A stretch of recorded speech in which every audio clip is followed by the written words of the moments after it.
Hola, muy buenas tardes, siendo las 5:03 de la tarde, los saludamos en este especial de Date Cuenta para hablar de la reforma tributaria, lo que queremos saber de esa propuesta que presentó el Gobierno Nacional ante el Congreso de la República, que se ha hablado mucho en las últimas semanas, en las últimas 2 semanas, la agenda informativa del país ha girado alrededor de entender un poco esta propuesta, pero hoy nosotros quisimos abrir un espacio para conversar con ustedes, para tener mayor claridad sobre el impacto que pudiera llegar a tener sobre las personas naturales, pero también sobre las oportunidades que está visualizando Protección en este análisis de proyecto de ley de reforma tributaria. Y para ello, pues estoy muy bien acompañada en la tarde de hoy. Hemos invitado a nuestra especialista tributaria, Elizabeth Agudelo, quien se ha estudiado el proyecto de decreto de principio a fin y quien hoy abrió un espacio en su agenda para conversar con todos nosotros. Así que, Eli, muy buenas tardes. Gracias, Sandra. Muy buenas tardes a ti y a todas las personas que nos acompañan en esta tarde para que, como tú lo acabas de decir, conversemos y podamos empezar a dar un poco de mayores claridades o precisiones alrededor de esa cantidad de información que hemos empezado a recibir acerca de esa propuesta de reforma tributaria que se presentó ya la semana pasada en el Congreso de la República. Yo quiero iniciar con unos temas fundamentales. Para algunas personas pueden ya haberlo escuchado en anteriores reformas, porque recordemos que esto no es una novedad para nuestro país. Constantemente tenemos reformas tributarias, pero es importante aclarar que esto es solo una propuesta. Y como propuesta, el gobierno plantea sus puntos, plantea un poco ese escenario de lo que él considera debe modificarse, debe ajustarse y lo que espera recaudar con esta reforma tributaria. Posteriormente debe iniciarse todo el debate en el Congreso a través de ese trámite legislativo y normalmente siempre existen modificaciones, cambios, ajustes que pueden indicarnos después que vamos a tener un texto donde algunas cosas que se hayan propuesto quizás ya no estén o donde otras que no estaban inicialmente puedan incluirse en ese texto definitivo en caso de ser aprobado. Eli, ya tenemos en el chat algunas preguntas y antes de devolverte la palabra, lo que quiero es exactamente invitarlos a eso. No importa si están conectados por Space, en Twitter, por Instagram o por la plataforma de eventos en la que estamos recibiendo sus preguntas. Nuestros community managers que están en las diferentes plataformas nos van a ir entregando esas preguntas y la idea es poder hacer un recorrido sobre esa propuesta de reforma que estamos conociendo y que este sea el primero de varios espacios si fuera necesario para ir entendiendo esas modificaciones y como es nuestro compromiso poder hacer pedagogía y entendimiento alrededor de los avances que esto vaya teniendo. Te quiero dar como una puntadita para hablar de generalidad y ya nos metemos a algunas de las preguntas y de el material que tú has preparado. Cuando uno ve las entrevistas que le han hecho al ministro José Antonio Campo, él dice, mire, la meta del gobierno es recaudar 25 billones de pesos. Háganme las propuestas que quieran, pero el resultado de la ecuación al gobierno le debe dar 25 millones de pesos para poder adelantar todos estos planes, obviamente de inversión social, de acompañamiento al país para poder desarrollar un programa de gobierno que permita el cumplimiento de eso que el gobierno ha planteado como sus grandes objetivos. Y también, obviamente, para poder acompañar, pues como el déficit que viene teniendo el país históricamente. ¿Qué ven ustedes en ese análisis tributario, tu equipo, de esos 25 billones de pesos en la generalidad y en esa propuesta que el ministro abrió, sobre todo en la ANDI, con los empresarios que les dijo, propónganme, pero la base son los 25 billones de pesos? ¿Qué tan posible es pararse en una propuesta así de ambiciosa?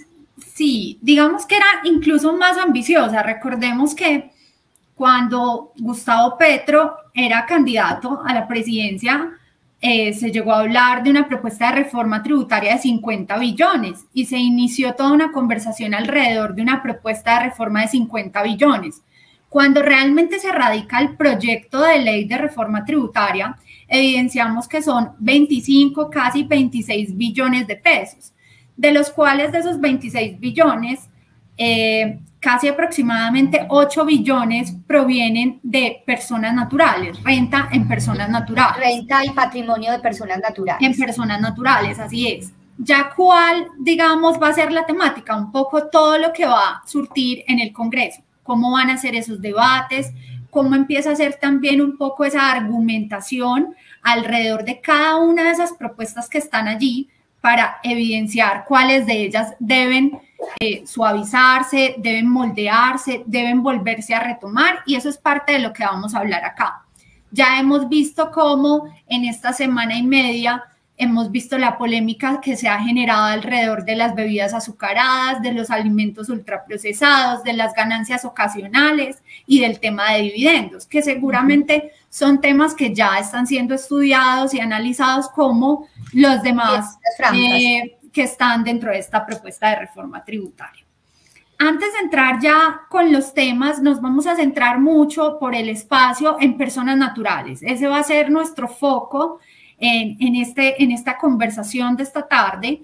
Y antes de iniciar a desarrollar el contenido, también otro recordatorio muy importante, y es que si bien se llegue a aprobar la reforma tributaria en diciembre o en octubre o en noviembre, pues la vigencia para todo lo que tiene que ver con impuesto de renta e impuesto al patrimonio, al ser impuestos de periodo, es decir, que comienzan el 1 de enero y culminan el 31 de diciembre, solo empezarán a tener una vigencia o una aplicación a partir del 1 de enero de 2023. Eso es muy importante porque también es un llamado a tomar decisiones con cabeza fría, nos permite que este resto de año o estos meses que nos quedan, 5 meses, podamos hacer un monitoreo de qué está planteando la propuesta, cuáles van siendo esos cambios dentro del texto a medida que va pasando el trámite y poder tomar esas decisiones dentro de este periodo fiscal, porque no me van a afectar el periodo fiscal 2022 en lo que tiene que ver renta e impuesto al patrimonio. Entonces puedo hacer un análisis todavía consciente para tomar esas decisiones previo al cierre del periodo fiscal. Entonces esos eran como los dos grandes comentarios. Hablamos de los 25 billones, ya sabemos que rentas y patrimonio de personas naturales sería más o menos 8.1. No nos vamos hoy a enfocar en rentas de personas jurídicas, que aproximadamente se estima recaudar a través de ellas 5 billones, y para estos de personas jurídicas el acompañamiento que da protección a las empresas se dará de forma más direccionada, porque en espacios como más privados. El espacio que hoy abrimos entonces será para personas naturales, y ya el tema de recursos del uso del suelo, saludables y ambientales, pues digamos que no son del resorte de protección ni de nuestra especialidad. Entonces nos vamos a enfocar en este tema de rentas de personas naturales. Ya tenemos muchas preguntas en el chat, ¿cierto? O sea, las personas que nos están siguiendo se han estudiado también el proyecto, y te quiero plantear una pregunta alrededor de pensionados. Es la primera vez que con tanta fuerza ha habido como algunos amagos, pero con tanta fuerza llega el tema de gravar las pensiones, y las pensiones de más de 10 millones, y aquí ha habido como una confusión, y nos pregunta justamente Paola Márquez, que algunos dicen que serán las pensiones de más de 10 millones de pesos, pero otros mencionan que desde 5,6 millones. ¿Cuál va a ser el valor real en caso de aprobarse el decreto?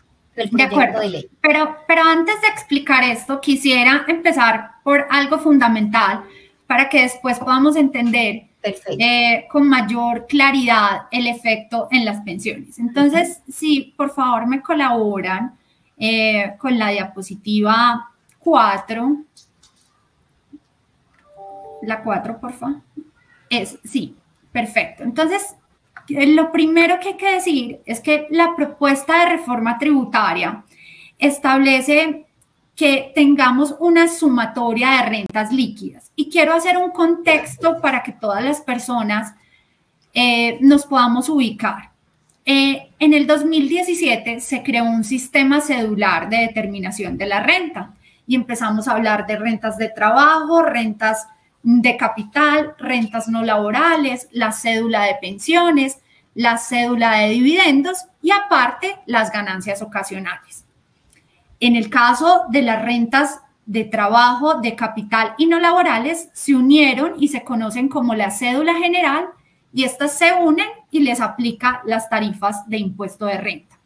Por el contrario, los dividendos tienen su propia tarifa y la cédula de pensiones tiene unos beneficios que podríamos decir que casi que el 100% de los pensionados generan una renta líquida o una base antes de impuesto del 0%. Entonces, ¿cuál es el cambio quizás para mí más relevante y más importante en materia de personas naturales? Que la propuesta de reforma tributaria no nos está cambiando las tarifas marginales, es decir, nos están incrementando las tarifas, nos están cambiando las VT para cambiar de un rubro a otro dentro de esas tarifas progresivas, sino que lo que está pasando es que nos están indicando que debemos sumar todas las rentas líquidas, es decir, sumar el resultado de cada una de estas cédulas o rentas, y esto me va a implicar una única base antes de aplicar las tarifas que serán las tarifas de impuesto de renta. ¿Eso qué me implica? Que si yo soy asalariado, tengo unos ingresos producto de mi relación laboral, pero por otro lado tengo unos dividendos, así sean pequeños, ya sea de una sociedad familiar o ya sea porque tengo inversión en acciones que cotizan en bolsa. Y si, por ejemplo, tengo una ganancia ocasional por la venta de un activo o por la herencia o una donación, pues estos tenían, es decir, las ganancias ocasionales, los dividendos tenían su propio tratamiento con sus propias tarifas. Y ya acá todo me va a sumar como base para solamente aplicar las tarifas de impuesto de renta, que recordemos que empiezan desde el 0, pero se pueden llegar a incrementar hasta el 39%. ¿Qué sucede actualmente para el caso de los pensionados? Los pensionados tienen su propia cédula de pensiones y en esa cédula pues deben incluir las mesadas pensionales o los ingresos que tuvieron durante todo el periodo fiscal, durante todo el año, producto de sus mesadas pensionales. Es decir, de esas mesadas más las mesadas adicionales que reciben. Recordemos que los pensionados reciben 13 mesadas o en algunos otros casos 14 mesadas al año. Entonces, estas personas allí incluyen la información relacionada con sus mesadas pensionales, pero tienen la posibilidad de restar la cotización a salud que les descuentan al momento del pago de su mesada pensional, que es del 12%. Entonces, ese descuento de salud me permite esa primera resta para depurar esa base sobre la cual voy a aplicar el impuesto. Posteriormente teníamos unas rentas exentas, o tenemos, porque no ha cambiado, unas rentas exentas, que esas rentas exentas hoy corresponden a 1.000 VT mensuales y 12.000 al año, que solo las 1.000 VT mensuales corresponden a 38 millones de pesos. Es decir, que para el sistema pensional que tenemos, donde normalmente la mesada pensional más alta en Colpensiones puede estar alrededor de los 15 millones de pesos y mesadas pensionales superiores a este valor son escasas o son pocas, entonces eso implicaba o implica que actualmente cuando tenemos al pensionado, él depura su información de sus mesadas pensionales y su base previo a aplicar la tarifa de impuestos es cero. Es cero. Entonces, ¿cuál es el cambio que proponen? Y ahí sí, Sandra, te pido, por favor, o quien esté en el... Pasemos a la anterior. Sí, la primera, donde está el ejercicio. Aquí.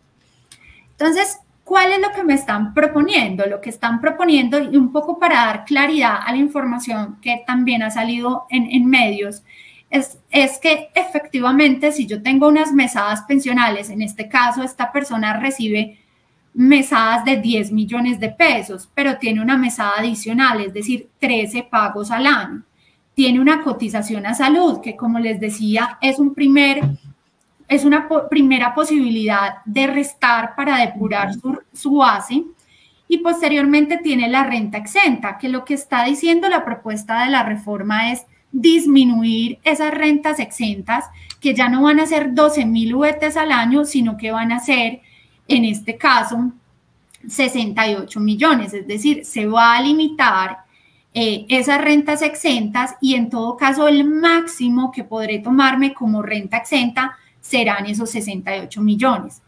Para el caso de esta persona, entonces vemos cómo una persona con mesadas pensionales a partir de 10 millones de pesos sí va a empezar a generar un efecto de impuesto que antes no tenía, porque antes la renta exenta era tan grande que la base previo a aplicar la tarifa de impuestos era cero. ¿Qué es importante aclarar? Que esto no va a afectar a los pensionados que estén por debajo de mesadas pensionales de 10 millones de pesos, siempre y cuando sea su único ingreso. Y eso es muy importante tener esa claridad, porque si es su único ingreso, pues cuando vamos a la base, esa base no, cuando voy y miro las tarifas de impuesto de renta, las tarifas de impuesto de renta para efectos de generar una primera tarifa marginal del 19%, me implica que supere unos niveles de VT. Para quien solo tenga un único ingreso inferior a 10 millones de pesos, no va a tener esa afectación. ¿Qué pasa cuando un pensionado que tenga una mesada pensional incluso inferior a 10 millones de pesos, ejemplo, 7 millones, 6 millones, 7 millones de pesos, pero adicional ese pensionado tiene una renta, tiene un arrendamiento, tiene unos dividendos, así sean pequeños, ese pensionado puede que ya estemos hablando que anteriormente no generaba ningún pago de impuestos y posteriormente con este cambio y por el hecho de tener que hacer una sumatoria de todas las cédulas o rentas, sí le implique un impuesto a cargo. Te voy a poner un ejemplo corto en relación con el pensionado. Yo actualmente tengo un pensionado de 10 millones de pesos o más, probablemente, como lo decía, su base es cero. ¿Por qué? Porque adicional al descuento de cotización a salud más las rentas exentas tan altas, permitía que la renta líquida agravable o esa base previa a impuestos diera cero.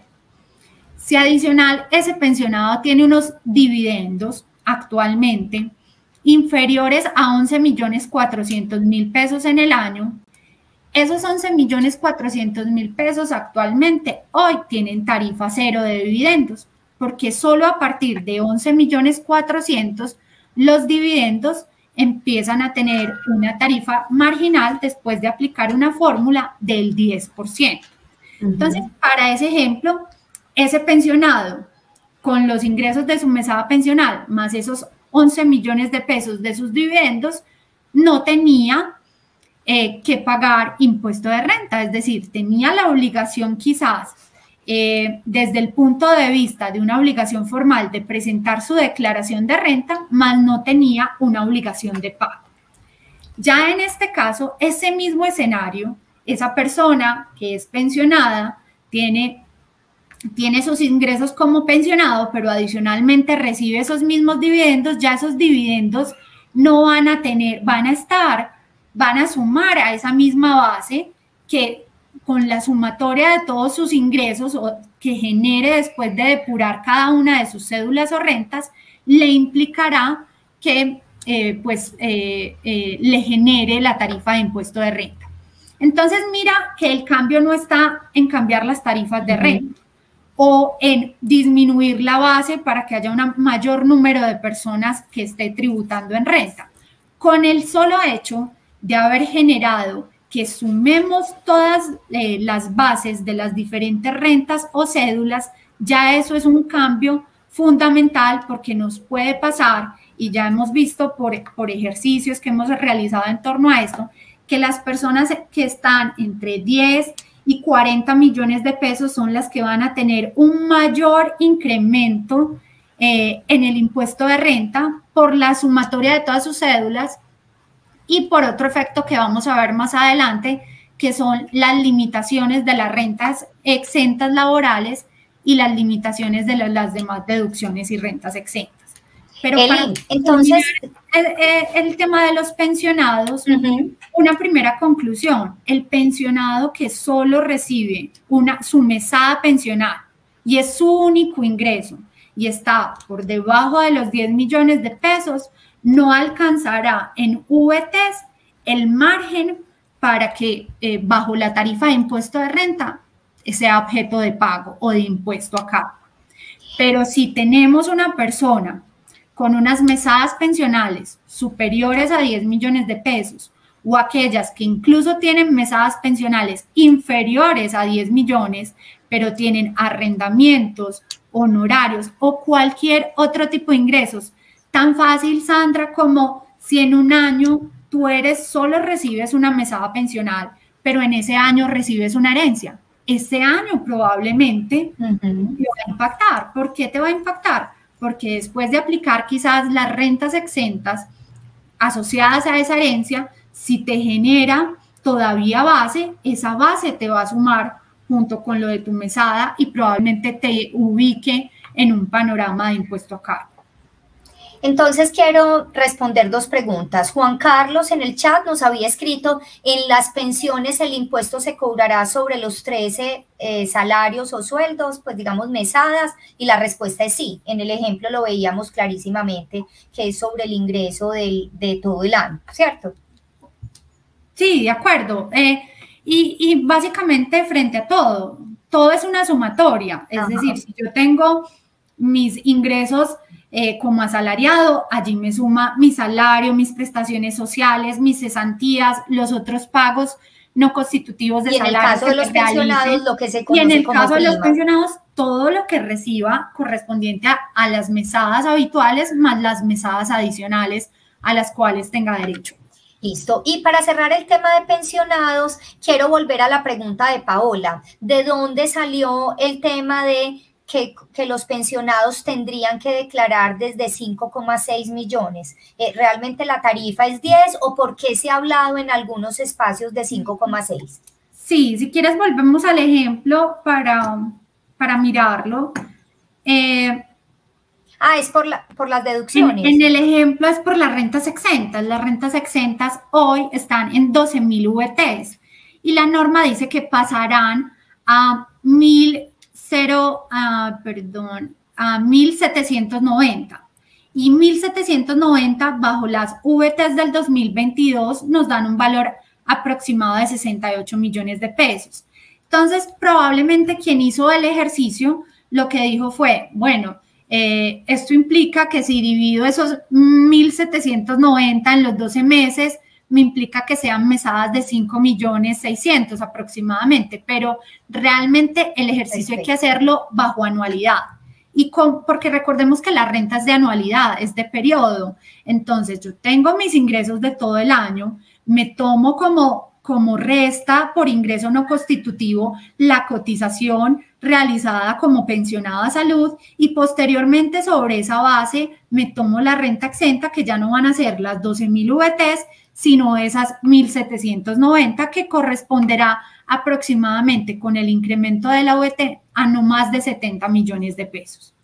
Eli, tú ahorita hacías una precisión cuando hablabas de dividendos y yo creo que eso es muy importante quizás para quienes no están tan familiarizados con el mundo de ahorro voluntario, de pensiones voluntarias, y es que decías dividendos si tiene inversión en acciones en bolsa. Porque cuando tú tienes inversiones en acciones a través de tu fondo de pensión voluntaria, eso que recibes no se considera pago de dividendos, que está como inmerso dentro de la rentabilidad o la ganancia que tiene tu ahorro. ¿Cómo va a ser para entrar en materia algunas modificaciones que se plantean para esos beneficios tributarios de quienes son ahorradores o inversionistas en los fondos como protección? De acuerdo, pero quiero, antes de entrar también al panorama de pensiones voluntarias, que por favor podamos volver a la diapositiva 4, donde otro de los cambios relevantes en materia de personas naturales, fuera de la sumatoria de las bases, que implicará, y lo vamos a ver más adelante, probablemente para algunas personas un incremento en las tarifas en materia de dividendos, porque probablemente de pronto ya no esté bajo una tarifa del 10%, sino que para personas que tengan unos mayores ingresos producto de dividendos o que sumados con sus otros ingresos le impliquen una mayor tributación en su impuesto de renta de acuerdo a la tabla de renta del artículo 241 del Estatuto Tributario. En materia de ganancias ocasionales, recordemos que la tarifa actual en ganancias ocasionales es del 10%, salvo en temas de loterías, juegos de suerte y azar, donde tenemos una tarifa del 20%. Entonces, ya esas tarifas no estarían y para el caso de las personas naturales residentes en Colombia, entonces pasaría todo a estar unificado en esas tarifas de impuesto de renta. Ya entrando un poco en materia, en personas naturales y en rentas de trabajo, es decir, en aquellas personas que son empleadas, hay dos cambios muy relevantes y eso nos va a llevar a contestar tu pregunta en relación con los productos de ahorro, de pensiones voluntarias, cuentas AFC y demás beneficios de deducciones y rentas exentas a las que están acostumbrados los trabajadores.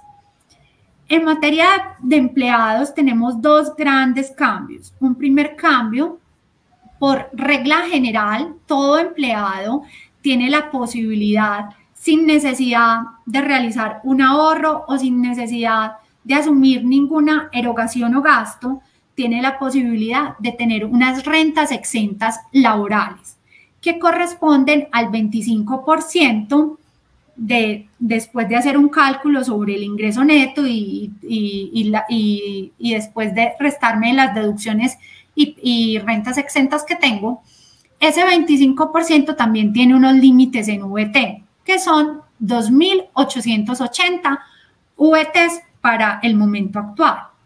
¿Qué nos está diciendo la propuesta de reforma? Limitemos esas VT de 2.880, que corresponde a 109 millones aproximadamente, limitémosla a 790 VTs, que correspondería a una cifra de 30 millones de pesos.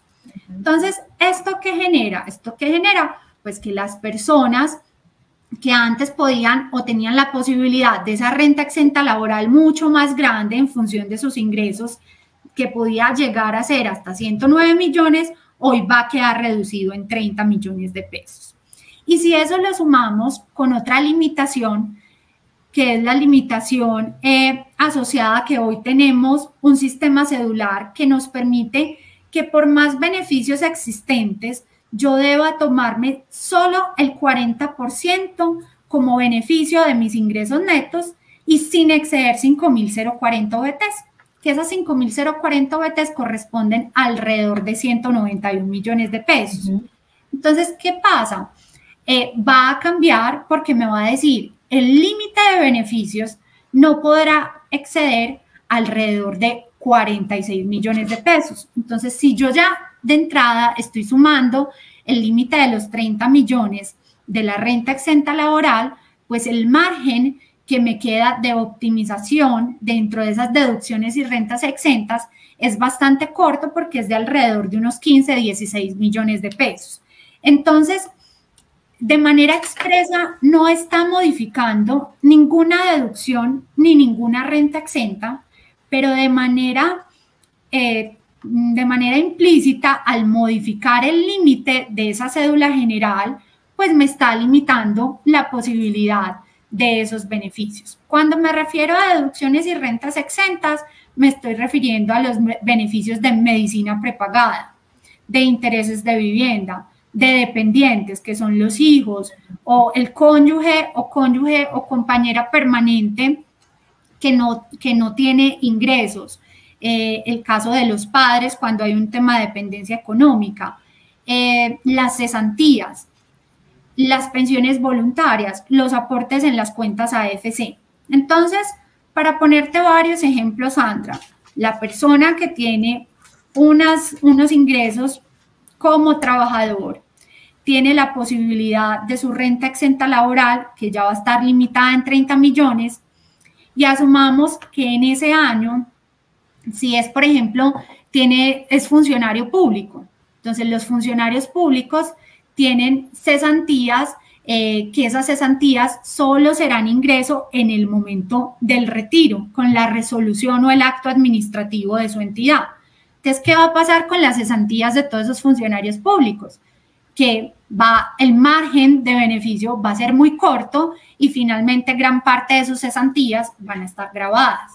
En el caso de pensiones voluntarias o cuentas AFC, lastimosamente, y como está el proyecto hoy, por eso decíamos al principio es muy importante, esto es un primer texto, falta ver qué va sucediendo dentro de esos debates y la importancia de la argumentación frente a la necesidad de seguir incentivando los esquemas de ahorro, pero tal como está hoy, pues esto implicaría que estamos teniendo una limitación en el ahorro, ya sea en cuentas AFC, con todo un fomento para la construcción, y en pensiones voluntarias, con toda unos amplios beneficios en materia de pensionados, de compra de vivienda y de ahorro de permanencia a 10 años, en donde lo estamos viendo limitado a una suma anual de 16 millones de pesos. Si lo hacemos más o menos, digamos, el escenario de poderme tomar completo los 30 millones de límite de esa renta exenta laboral. ¿Qué va a pasar? O esto, ¿qué ejercicio nos ha mostrado esto realizando diferentes proyecciones? Nos ha mostrado que para quienes tienen mayores ingresos el efecto no es tan alto como dice el gobierno. El gobierno tiene una argumentación clara y es que paguen más los que tienen más, es decir, que sean unos impuestos progresivos. Incluso por aquí leyendo, Eli, el gobierno estima que es más o menos el 2% de la población quien, digamos, se vería inmerso como en estos incrementos que estás mencionando un poco, porque se habla de generémosle mayor pago de ingreso que sea como proporcional de tributo a quien más ingreso tenga. Sí, pero para terminarte la idea, para que veas que esa es la idea, pero no es del todo cierta, o hay algunos ajustes que probablemente se vayan a realizar dentro del trámite legislativo. ¿En qué sentido? Que para las personas que tienen unos ingresos más altos, ya venían con la limitación de las 5.040 VTs.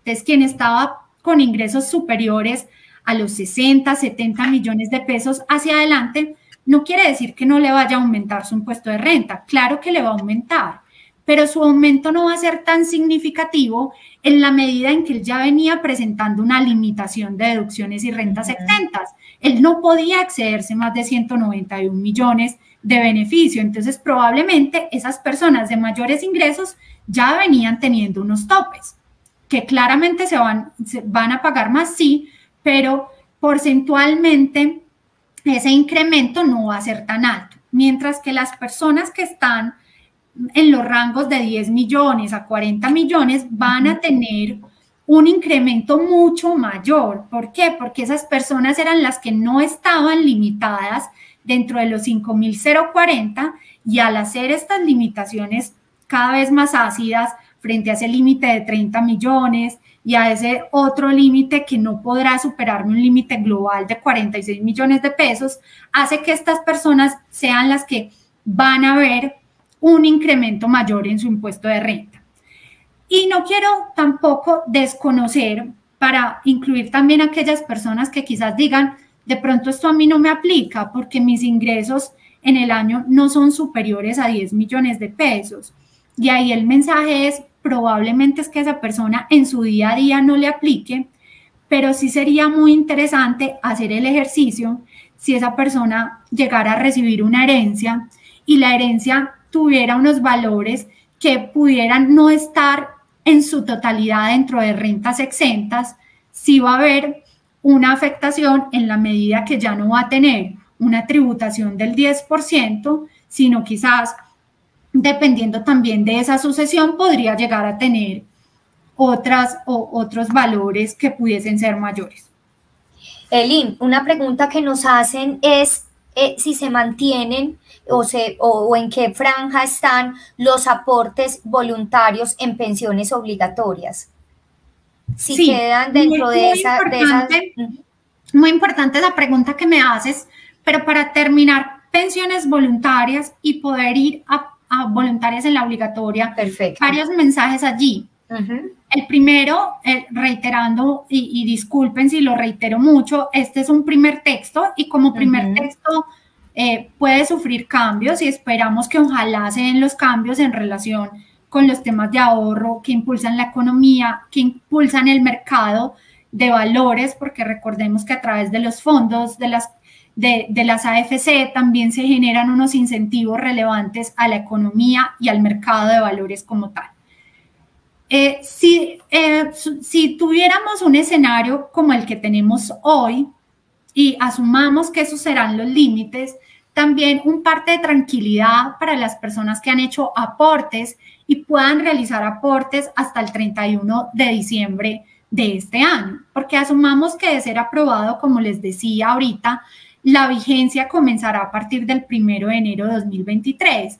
Entonces, la importancia que quien tiene ya aportes en los fondos de pensiones voluntarias o va a realizar aportes porque hace parte de su planeación del periodo fiscal 2022, pues la tranquilidad de que esos recursos, siempre y cuando estén bajo su titularidad y sean recursos que ya están en su cuenta y en nombre del afiliado, esos recursos podrán seguirse retirando bajo las condiciones de pensión, vivienda, 10 años. ¿Por qué? Porque los efectos no van a ser retroactivos, los efectos siempre son hacia adelante. Entonces, es importante tener esa claridad.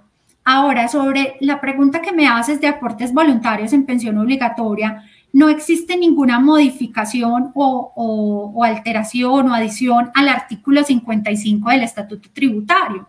Es decir, que esos aportes voluntarios en pensión obligatoria siguen teniendo esa finalidad de buscar complementar esa mesada pensional, buscando ese mejoramiento de esa mesada pensional en el régimen de ahorro individual y también buscando que las personas que hacen esos ahorros, si es el caso, también puedan tener una pensión anticipada. Entonces, esos aportes siguen funcionando, van a seguir para efectos de la propuesta o no han sido tocados hasta el momento porque pueden generarse cambios, pero hoy dentro de la propuesta se mantienen como ingresos no constitutivos de renta ni ganancia ocasional y no hacen parte del límite de deducciones y rentas exentas. Por lo tanto, estos cambios en disminuciones de límites no afectaría esos aportes voluntarios en pensión obligatoria. Nos hacen una pregunta antes de ir cerrando tu mensaje y es, para retiros, los fondos voluntarios generan un beneficio al momento de hacer el aporte siempre y cuando tú los vayas a retirar sean para compra de vivienda, para temas pensionales, pues ya tienes como beneficio pensional o permanezcan en el fondo 10 años. ¿Estos en el proyecto se modifica en algo o se conservan las tres condiciones? No, como lo veníamos diciendo, incluso el llamado es quien tenga parte de su planeación del 2022 la puede seguir haciendo porque las normas están vigentes y de aplicarse y van a aplicar las posibles modificaciones es a partir del 2023. Por lo tanto, hay que aprovechar lo que existe hoy y aprovechar para efectos de optimizar mis declaraciones de renta con lo que la ley y las normas me permiten. Las normas no tienen carácter retroactivo. Eso significa que los efectos en caso de cambios comenzarán a partir de esa vigencia. Por lo tanto, quienes tengan recursos en los fondos de pensiones voluntarias en cabeza del afiliado, es decir, ya están consolidados esos derechos en cabeza de esa persona, pues podrán seguir realizando sus retiros para vivienda, pensión y 10 años. El artículo como tal no ha sido modificado y asimismo los rendimientos financieros en el evento de que cumplan estas finalidades también serán 100% exentos. Eso te iba a preguntar. Luis Fernando nos remite esta pregunta y nos dice, ¿los rendimientos de voluntarias aumentan la base de cotización? ¿Son grabados aún si se tiene beneficio como pensionado o se tienen las semanas cumplidas? O le quisiera sumar a su pregunta los otros dos beneficios de si se retiran para vivienda o permanecen los 10 años. Sí, no son grabados mientras cumplan con esas finalidades. Nos hace José una pregunta y es, Eli, si podemos dar la claridad en cuál es la diferencia entre deducción y renta exenta. Las deducciones, digamos, las normas tienen establecidas, pues de manera expresa, se definen cuáles son deducciones y cuáles son rentas exentas para efectos de cada una de las rentas. En las rentas de trabajo me dice claramente la norma de manera expresa qué deducciones podré tomarme y qué rentas exentas podré tomarme.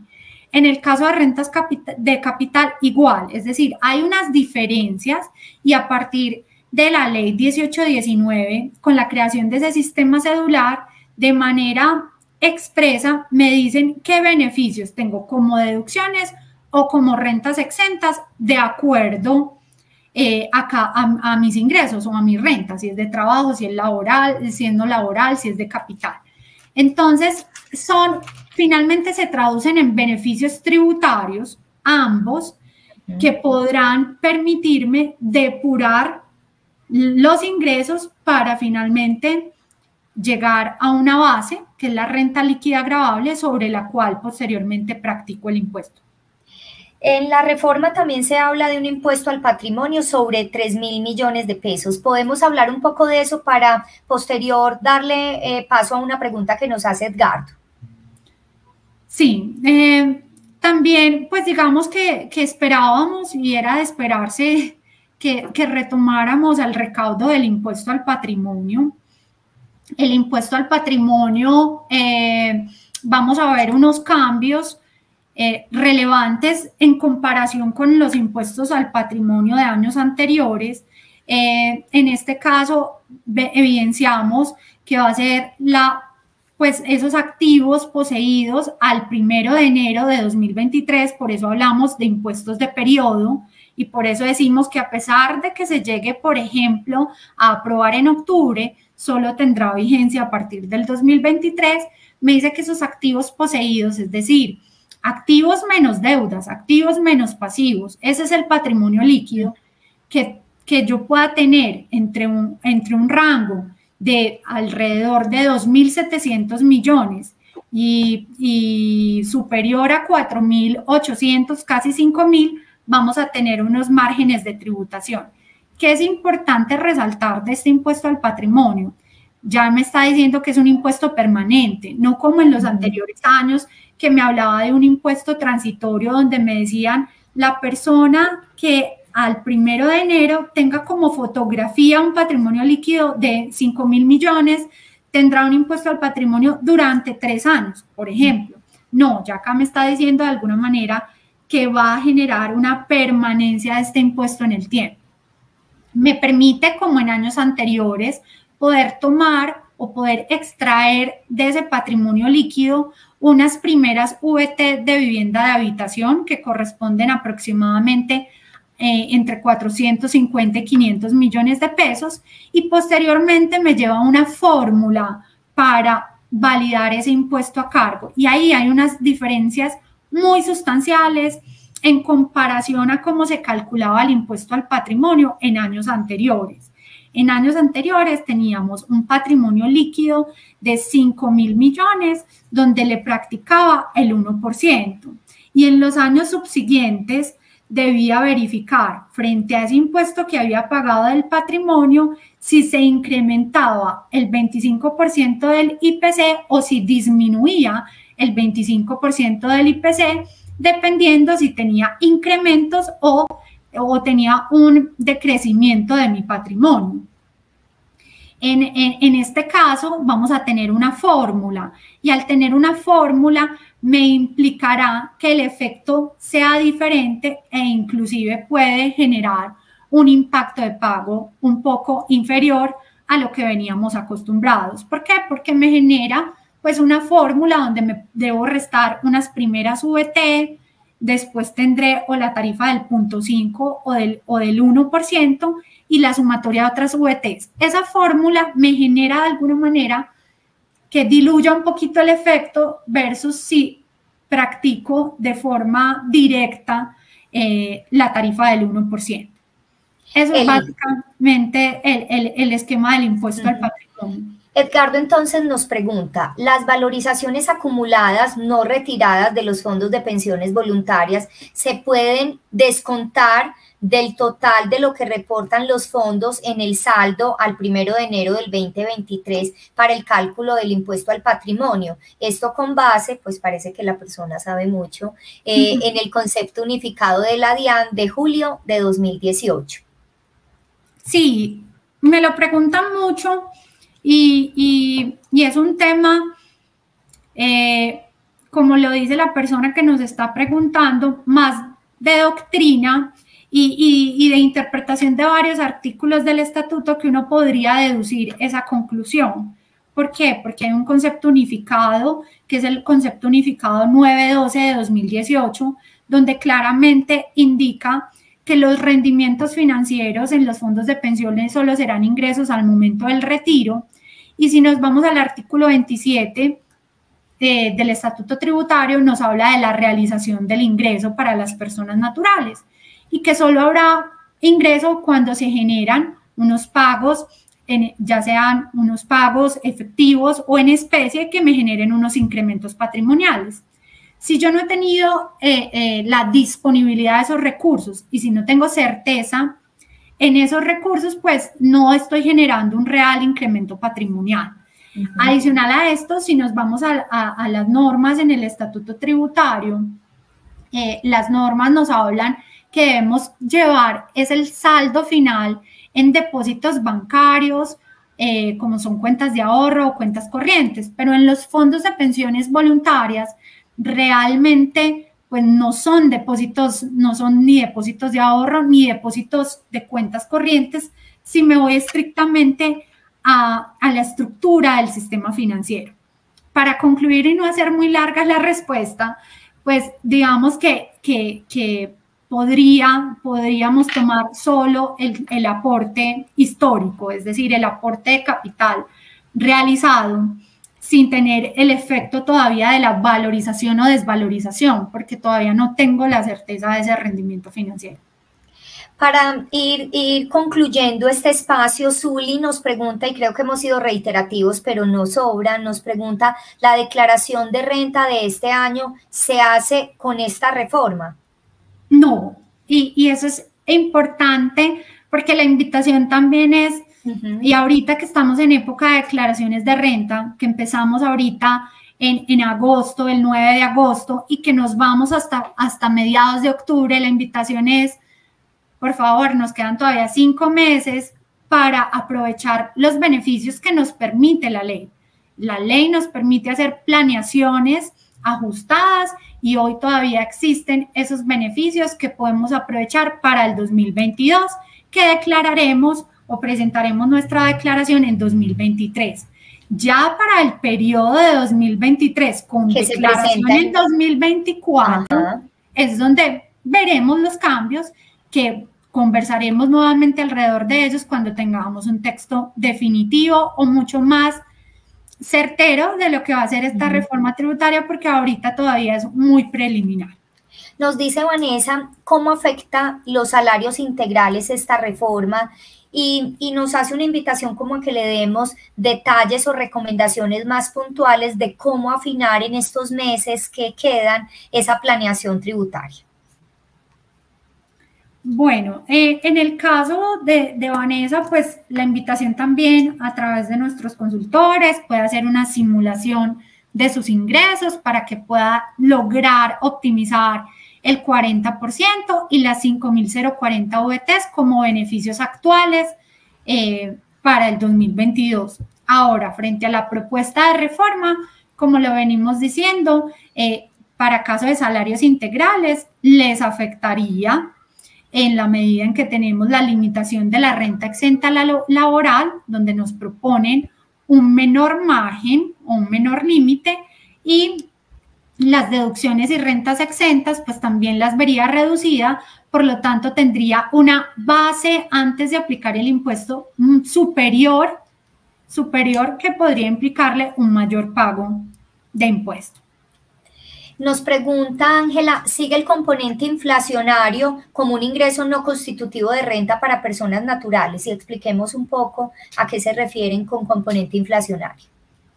Sí, realmente no hay cambios o variaciones alrededor del componente, no es un tema que haya sido objeto de propuesta o de modificación para efectos de esta reforma. El componente inflacionario corresponde a esa indexación del dinero en el tiempo en productos de renta fija, como son cuentas bancarias, cuentas corrientes, fondos de empleados, CDTs. Estos productos certifican el componente inflacionario, que es un valor que anualmente nos reporta o nos informa el gobierno nacional para saber de ese valor de rendimientos financieros que corresponde a esa indexación del dinero en el tiempo, que no debería tomarse como un rendimiento grabado. Eli, me voy. Quisiera como, si me lo permites, dar otros dos alcances importantes antes de continuar con preguntas, que no quisiera irme sin tocar los temas adicionales para nuestros clientes. Uno de esos temas para los clientes que están generando inversiones en el exterior. Ahí hay un tema importante en materia de la declaración de activos en el exterior. La declaración de activos en el exterior, para un contexto general de todos, es un formulario adicional que deben presentar aquellas personas naturales que tengan inversiones por fuera de Colombia, y el plazo para presentar esta declaración de activos en el exterior es el mismo plazo de su declaración de renta. Allí solo tienen que presentar esta información de activos en el exterior quienes tengan unos activos o unas inversiones por fuera superiores a 72 millones de pesos aproximadamente, 70, 80 millones de pesos aproximadamente para este momento en el que estamos hoy bajo las normas vigentes. Lo que propone la reforma tributaria es que esta información de activos en el exterior sea presentada por cualquier persona natural que tenga activos en el exterior, es decir, quita este límite inicial, que igual era bajo, para aquellas inversiones que estaban por fuera. Entonces, si yo tengo una cuenta, ejemplo, una cuenta de ahorros en Panamá, o tengo un producto, una cuenta bancaria en Panamá, así solo tenga 10 millones de pesos, tendré que reportar la información de activos en el exterior, que bajo las normas actuales hoy no estaría obligado. Entonces, importante para aquellas personas que han estado haciendo o vienen ya con algún tipo de ahorro o inversión por fuera del país, tener en cuenta que podría generarle algunos cambios en el evento de llegar a ser declarante de ese nuevo formulario de activos en el exterior. Y otro tema importante, también sobre el cual quiero dar claridad, es que en la medida en que no se modificó como tal o de forma expresa el artículo 126-1 del Estatuto Tributario, en materia de planes institucionales, las contribuciones que realizan las patrocinadoras a sus trabajadores, hasta 3.800 VT por empleado, que son alrededor de 144 millones de pesos por empleado, siguen sin modificarse. Y quiero hacer esta aclaración, Sandra, porque existe una limitación para algunos otros beneficios asociados a las empresas. Las empresas hoy tenían la posibilidad de tener beneficios asociados, por ejemplo, a contribuciones para la educación de sus empleados o los hijos de sus empleados, por temas de inversiones en desarrollo, ciencia, tecnología, a través de esos proyectos de Colciencias, y la propuesta de reforma establece que hay algunos beneficios que quedarán limitados al 3% de la utilidad. En esa medida, o pues más bien que limitados, es que sobre el exceso habrá una tributación. Es importante aclarar que en el tema de las contribuciones a planes institucionales se mantienen vigente y hacen parte de una deducción especial que está en el artículo 126-1 y que las patrocinadoras como empleadores podrán continuar haciendo como un incentivo no constitutivo de salario para sus empleados. Perfecto. Quiero volver a algunas de las preguntas que tenemos en el chat. Nos dice si hay un ejercicio de una familia, nos dice Diana García, que está casada y su vivienda vale 900 millones de pesos, la vivienda de habitación. Para impuesto al patrimonio, cada uno se podrá descontar 450 millones de pesos. Digamos que para este ejercicio que nos plantea Diana es importante aclarar varios temas. En materia tributaria, los cónyuges o compañeros permanentes, cada uno tributa de forma individual y tributa por los activos que se encuentren a su nombre. Entonces, la primera pregunta que deberíamos hacernos es, ¿esa propiedad está a nombre de quién? Si ese es un activo poseído por el contribuyente, porque realmente el efecto del impuesto al patrimonio es qué activos tengo yo a mi nombre y posteriormente qué deudas tengo a mi nombre. Y de eso puedo tomarme unas primeras VTs en vivienda de habitación. Entonces, si esos 900 millones, para poner el ejemplo del valor de la vivienda, el 50% corresponde a uno de los cónyuges y el otro 50% al otro, pues cada uno solo se podrá tomar en la proporción de su participación. Perfecto. Nos pregunta Carlos, ¿las utilidades de 2016 y anteriores seguirán como no grabadas? Ese tema lo toca la reforma. No sé si la pregunta de Carlos, Sandra, se refiere a dividendos. En el caso de los dividendos, tenemos que la ley 18 y 19 nos hace un cambio drástico en materia de dividendos, porque anteriores a 2016, si la compañía pagaba impuestos sobre esa utilidad, pues el socio o accionista recibía esos dividendos como no grabados. Posterior a 2017, empezamos a tener unos dividendos que, a pesar de que la compañía pague sobre esa utilidad, el socio accionista que recibe esos dividendos no grabados podría tener una tributación del 10% si esos dividendos superan 11.400.000 al año, después de aplicar pues una fórmula bajo esa tarifa marginal del 10%. Lo que establece el parágrafo transitorio es que las utilidades hasta el 2016 se mantendrán no grabadas, es decir, que quienes a hoy todavía tengan estos dividendos que no se han pagado de años anteriores, de 2016, pues se podrán entregar a esos socios o accionistas no grabados. En la propuesta de reforma hay unos cambios que sí es importante pues hacer dentro del monitoreo del texto, que se mantengan esos parágrafos transitorios para que las condiciones consolidadas bajo normas anteriores se mantengan y los efectos, como debe ser, sean hacia futuro. Nos pregunta Adriana si las valorizaciones de los productos de portafolio por diferencia de cambio se reportan como ingreso o solo se genera el ingreso al traer al país dichos rendimientos.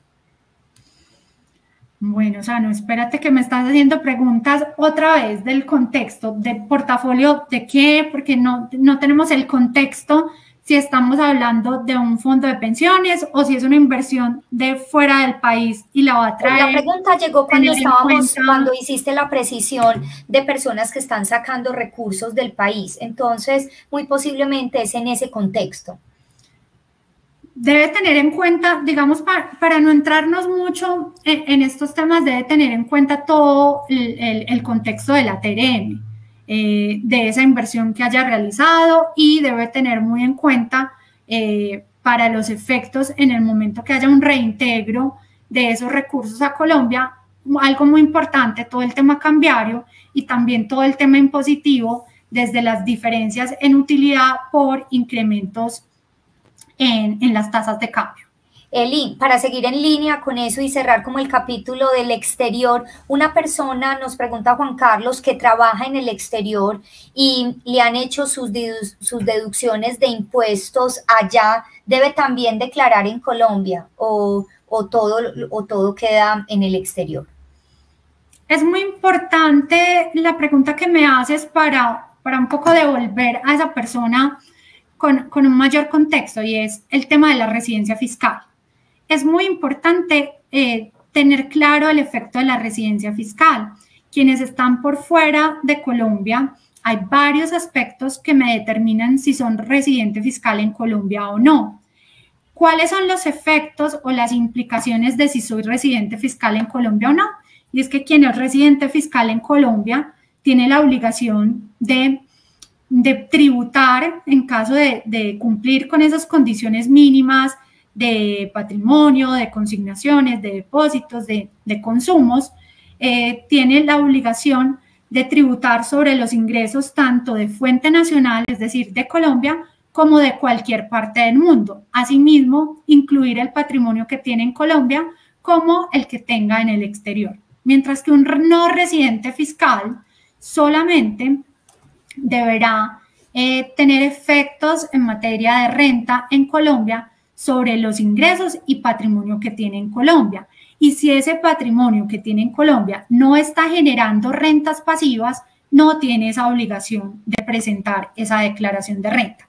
Entonces, eso es muy importante para determinar si esa persona que tiene un trabajo en el exterior y ese trabajo que tiene en el exterior le implica que no sea residente fiscal. Hay varias valoraciones, como el tema de la familia, como el tema de los 183 días en el país, si el 50% más de sus ingresos están por fuera o no, pero si no es residente fiscal, pues solamente tendrá las obligaciones en Colombia en caso de tener ingresos de fuente colombiana y patrimonios que generen renta pasiva de fuente colombiana. Edgardo nos hace nuevamente una pregunta. Al parecer él tiene una solución de la que es muy particular, de la que no hemos hablado mucho en este tipo de espacios, que se llama legado, y nos pregunta: ¿las devoluciones de legado serán exentas a la luz del 126 del Estatuto Tributario y no se sumarán a la renta líquida para la liquidación de impuestos en la cédula general si la persona solo tiene ingresos por pensión obligatoria? Creo, Eli, que nos toca dar un poquito de contexto de lo que es de esa hecho hay la invitación, digamos que hay unos productos muy específicos. Hoy queríamos tener un espacio para dar una información inicial acerca de pensiones obligatorias, de pensiones voluntarias en general, de esos grandes cambios en materia de rentas de trabajo. En el caso del legado vamos a tener un espacio independiente porque es un producto que no conocen todos los clientes, es un producto que va más de temas de gestión patrimonial. Hoy estamos en todas nuestras redes, es un tema más masivo, entonces deberíamos explicar con mayor contexto, y sí vamos a abrir un espacio puntual para estas personas, para los clientes que ya hoy tienen ese producto. Entonces tenemos dos compromisos, Eli: abrir el espacio de planes institucionales, que también hemos recibido algunas preguntas ya muy específicas de quienes se encargan de constituir desde las empresas estas soluciones para sus colaboradores, y también quienes son partícipes de esos planes, para soluciones como legados, que son muy, muy importantes, pero en general para poder seguir hablando de la evolución para no cortar la pregunta de la persona que nos hacen, pero sin entrar en todo el contexto, porque nos quedaríamos más rato en este producto, pues decirles que en materia de legados hacia terceros, pues sí puede haber alguna incidencia por los incrementos en la tarifa de ganancia ocasional, en la medida en que si transfiero a un tercero, y ahorita estamos hablando de una unificación de la base con unas tarifas de impuesto de renta, pues podría existir una afectación o una alteración en el tema de ganancias ocasionales. En los legados de complemento pensional, pues no hay una modificación directa al artículo 126-1, a ese parágrafo primero que nos citó la persona que nos pregunta, y en esa medida pues se mantiene, y daremos más detalles pues en próximos espacios. Sabemos que tratamos de irnos como al horario más fácil para que muchas personas pudieran conectarse, pero hemos visto el incremento en nuestras redes cuando nos aproximamos hacia las 6 de la tarde, entonces 2 invitaciones. Este espacio queda grabado en nuestro canal de YouTube, en el feed de Instagram y adicionalmente pues sus consultores o gestores de inversión también tendrán el material para poderlo revisar con ustedes. Por allá en Twitter nos están preguntando por la presentación que nos compartiste. Creo que este será un material de conversación. Nuestro compromiso es estarlos acompañando en el entendimiento de este proyecto de ley que, como tú lo has repetido, y creo que no sobra decirlo, apenas arrancó su curso de conversación y vemos un gobierno muy abierto a que participemos de esta construcción, de obviamente encontrar unas posibilidades de recaudo que le permitan al país surtir, pues como estos proyectos que se han planteado desde el nuevo gobierno, pero obviamente con una posibilidad de evaluar los impactos en cada uno de los puntos. ¿Algo más por decirnos, Eli? No, la invitación es también a todos a agradecerles el espacio, el poder compartir estas primeras ideas alrededor de esta propuesta presentada por el gobierno. Desde Protección estamos muy atentos a poder tener unos mensajes muy puntuales asociados con algunos productos, en donde vamos a tener unos mensajes para cada uno de esos productos, para que puedan tomar unas decisiones de manera anticipada antes del cierre del año, en caso de que pues vamos viendo una certeza más en el texto o en la propuesta. Y a nuestros clientes en general vamos a tenerlos informados en la medida en que vaya surtiendo un poquito más de avances de este trámite legislativo que, como tú dices, apenas comienza, y esperamos que podamos tener cambios significativos en materia del ahorro, que todas estas conversaciones académicas, empresariales que se vienen teniendo con el gobierno surtan sus efectos y puedan realizarse algunos ajustes en pro de lograr ese punto medio entre lo que el gobierno pretende desde unos temas de protección social y lo que también implica continuar impulsando la economía y la competitividad del país. Eli, y un mensaje que hemos dado y que creo que es importante recordar es, estamos en agosto, todavía para terminar el año fiscal o el año gravable del 2022, faltan 5 meses, así que las oportunidades de planeación, de optimización, cuando estemos viendo la declaración de renta de lo que habíamos logrado optimizar en el 2021 y encontremos oportunidades, pues las llevemos a nuestro ahorro, porque no solo estamos optimizando un beneficio tributario, sino acercándonos al cumplimiento y a la materialización de unos proyectos para nuestra familia, para la gestión de nuestro bienestar y de nuestro patrimonio. Así que aquí estamos para acompañarlos. Ha sido un espacio súper agradable. A ti, Eli, muchísimas gracias por transmitirnos con tanta generosidad y claridad tu conocimiento, y esperamos verlos en otro espacio de Date Cuenta para resolver muchas otras dudas que se puedan presentar. Hasta la próxima y gracias. Gracias a todos. Feliz tarde.